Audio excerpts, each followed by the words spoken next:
11 death row inmates, an impossible mission. If they can hold this isolated mountain fortress for just 2 days, they will be granted a new life. All of them will receive a full pardon. But what this group doesn't know is that this is a trap with no return, a scam from start to finish. The story takes place during Japan's turbulent era, as the centuries-long age of the samurai is about to come to an end. The new government army, led by the Sacho Alliance, is sweeping through the country with irresistible force, while the Uetsu Reppan Alliance, formed by old shogunate forces, is retreating in defeat. In this war determining the nation's fate, the weak Shibata domain maintains an ambiguous stance, attempting to avoid combat. This thoroughly enrages the Alliance army, whose envoys march directly to the gates to force a hand. The retainers offer 100 explanations, but receive only fiercer threats in return. Either deploy troops tomorrow, or be deemed traitors and face an immediate siege. However, the young lord of Shibata is a hedonistic playboy who knows only pleasure.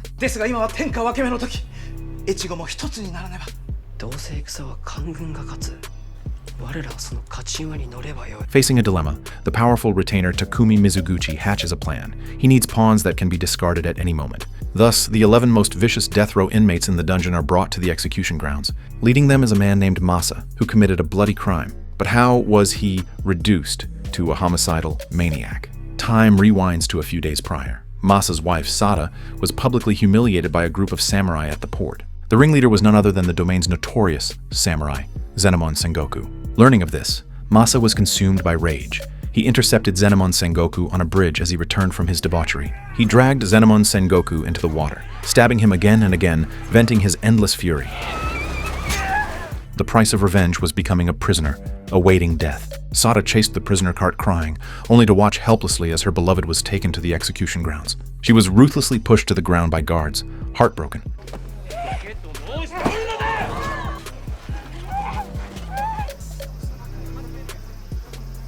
Aside from Masa, this makeshift suicide squad includes Natsu, arrested for arson, the lecherous Indo, who raped a believer's daughter, the notorious Akatan, and Sanzu, who tried to commit family suicide but was the only one who failed to die. There is even a young man sentenced for being too handsome and having an affair with a samurai's wife, and a silent man named Noro, who only follows behind Masa. Samurai Heishiro Washio announces the order. As long as they defend an abandoned fortress outside the castle for 2 days, everyone will be pardoned. The death row inmates are overjoyed, as if seeing a glimmer of hope for survival. Only Masa refuses. He would rather be executed than risk his life for the domain of his enemy, but the samurai gives him an even crueler choice.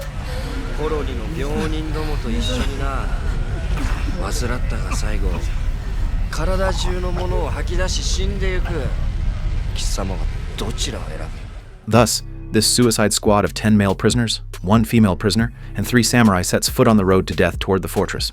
To prevent them from fleeing, the samurai establish a brutal rule of collective punishment.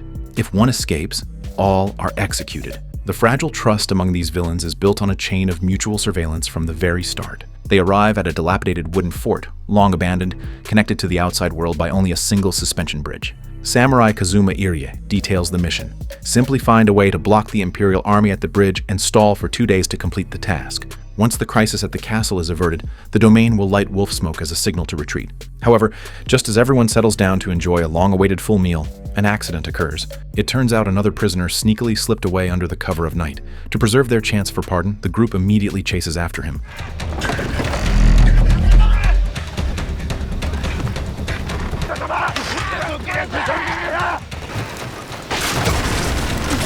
But they don't get far before crashing into a scouting party of the Imperial army.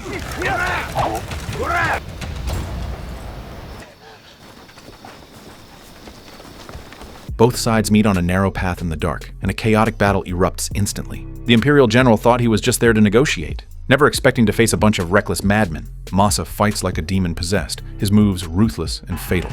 Although the prisoners lack discipline, their desperate ruthlessness catches the well-trained Imperial army off guard.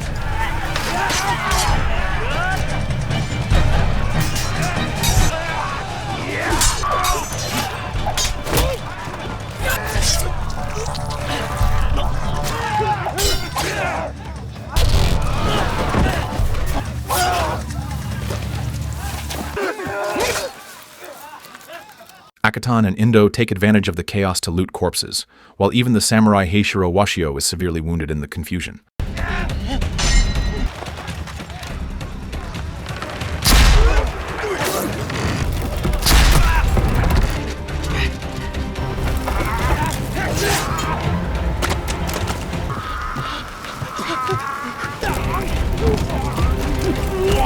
Ultimately, the Imperial general is killed, and the advance unit retreats in disgrace.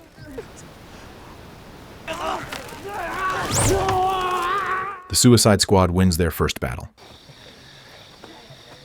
However, the escaped prisoner is accidentally killed by Masa during the melee. This makes Masa consider escaping again. He rushes toward the suspension bridge, intending to leave alone, but is stopped by Samurai Kazuma Iri. Just as Kazuma Iri prepares to execute the traitor,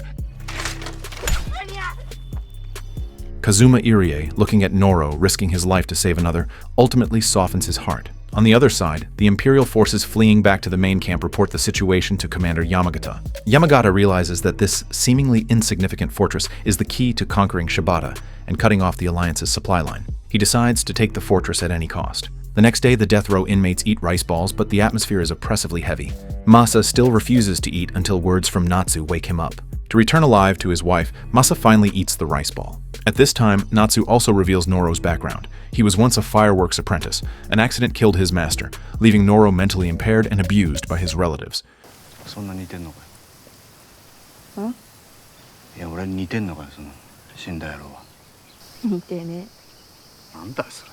The brief calm is soon broken when a few bored prisoners start gambling with the injured samurai Heishiro Washio. Akatan is caught cheating. Humiliated and angry, Heishiro Washio draws his sword. He furiously calls the prisoners filth, completely detonating the conflict between the two sides.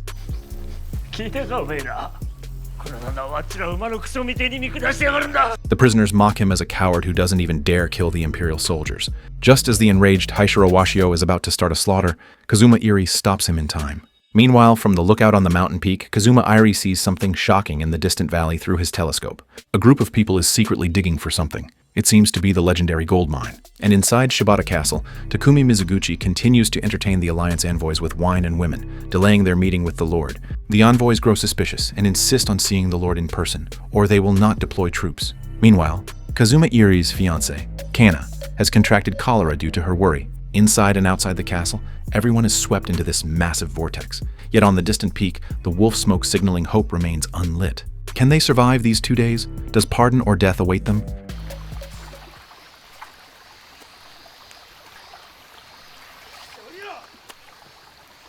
When Heishiro Washio overhears a shocking secret, he completely breaks down.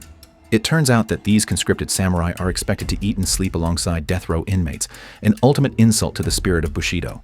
Kazuma Irie coldly tells him that once the mission is complete, the prisoners will be disposed of. Natsu, hiding in the shadows, hears everything clearly. Fear spreads in her eyes. The alarm bells ring. The Imperial army attacks in full force. Cannon fire instantly engulfs the makeshift fortress. The shackled prisoner Kogure screams for help in terror. A comrade rushes to save him, only to be blown away by a shell. In desperation, Natsu, who had overheard the secret, rushes forward holding a musket. But before she can pull the trigger, another shell strikes, instantly knocking her and her comrade unconscious.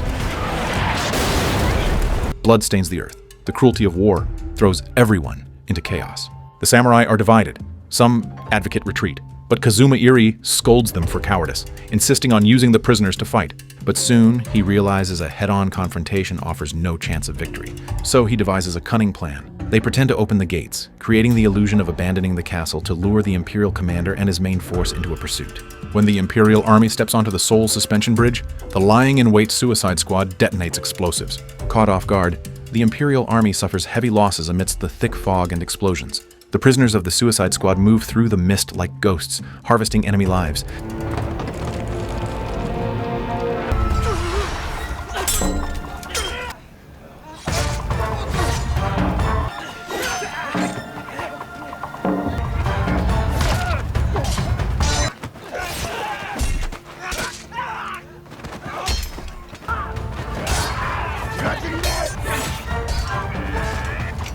The Imperial commander is furious and orders artillery to blanket the entire forest.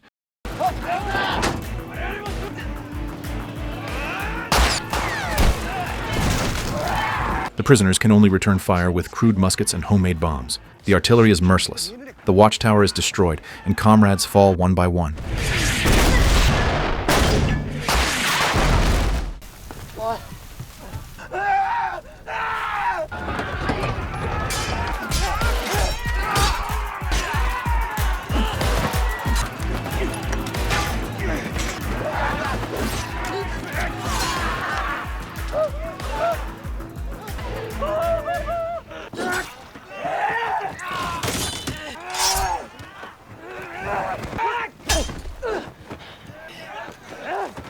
Noro, at a critical moment, creates a gunpowder ball of immense power. The huge explosion temporarily reverses the tide of battle, but it also costs Tsujigiri his life.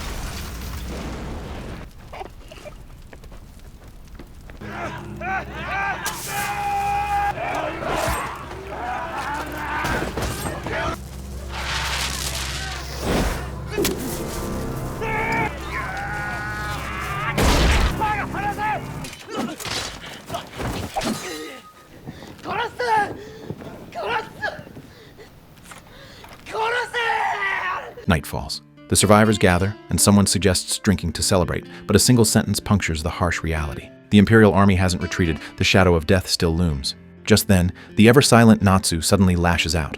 Pointing a gun at Kazuma Iri, she exposes the terrible lie. Heishiro Washo confirms it. Under everyone's interrogation, Kazuma Iri's psychological defenses collapse.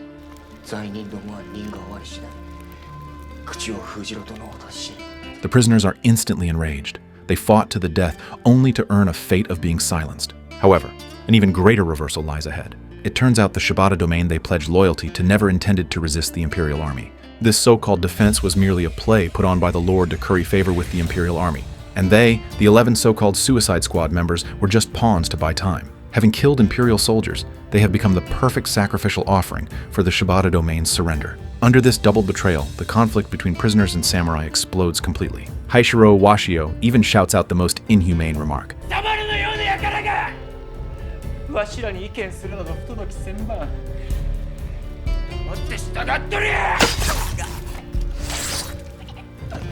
Finally, Kazuma Irie kneels and apologizes, promising to persuade Takumi Mizuguchi to pardon them. To survive, the prisoners choose to temporarily trust this traitor. Meanwhile, the Imperial army launches a new psychological tactic. They promise that surrender means amnesty, and even a chance to join the Imperial army. The prisoners waver again. Compared to the Shibata domain's lies, the Imperial army's promise seems more tempting. Knowing he is doomed, Kazuma Iri decides to let the others leave. He intends to stay and remain loyal to his father-in-law, Takumi Mizuguchi, until the very end. However, just as the prisoners prepare to surrender, Heishiro Washio suddenly attacks, shooting the Imperial envoy sent to negotiate. This completely cuts off everyone's retreat. Heishiro Washio uses the most extreme method to bind everyone's fates together again. Rain pours down. Their only hope is to blow up the bridge the Imperial army is using to attack. Noro displays his amazing talent again. His black water bomb burns even in the rain.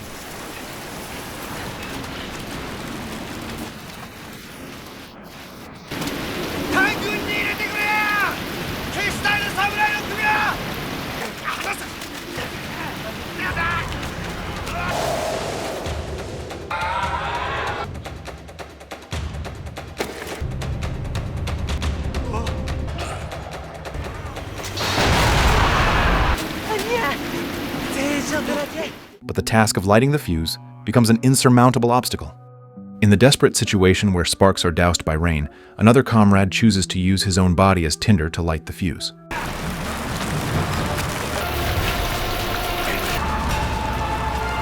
The suspension bridge crashes down, temporarily halting the Imperial army's advance, but the Suicide Squad pays a heavy price, and Kazuma Iri also perishes in this battle. The survivors comfort each other in despair. Just then, a shocking discovery reignites their hope. The black water. Noro used to make powerful bombs actually comes from an oil well in the mountains, and this oil well is located directly above the Imperial army's main camp. A crazy plan forms in their minds. Burn the entire Imperial camp to the ground. They set out overnight, found the oil well, and threw fire into it.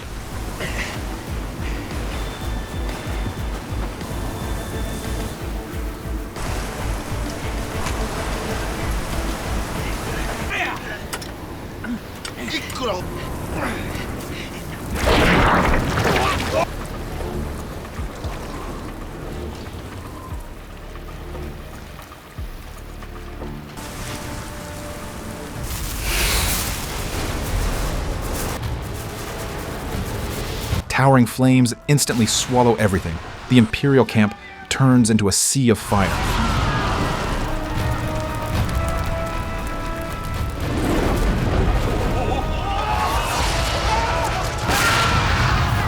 However, the surviving Imperial troops begin a frenzied counterattack.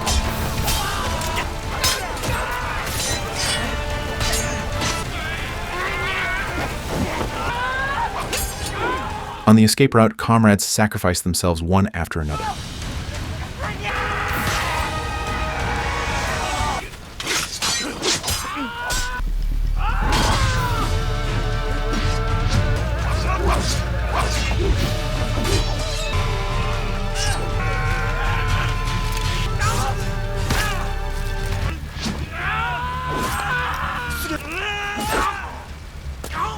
Old Man dies on the battlefield to cover the rear.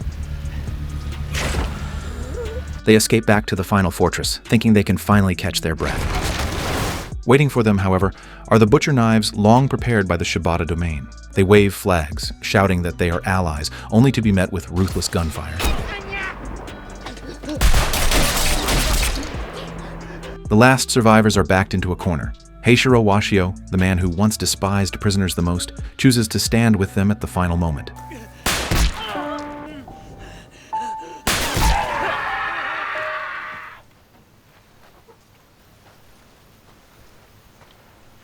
Washio殿、お主には情けをかけてほしいとカナから口添えがあった。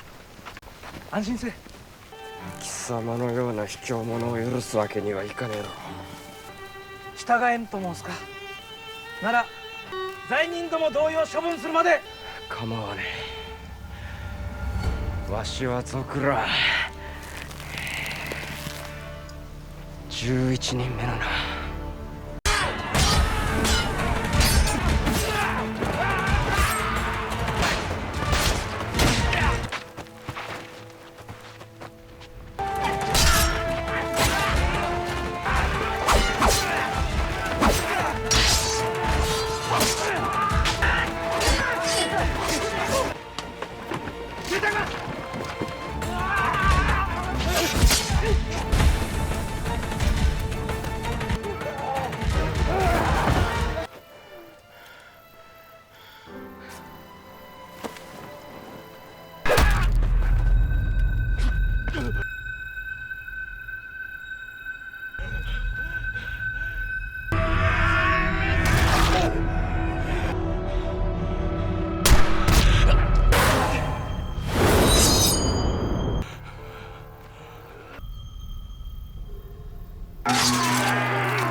By the end of the battle, only Masa and Noro remain. Masa leaves the only path of survival to Noro. He turns and charges into the enemy ranks, using his life to carve a path for Noro.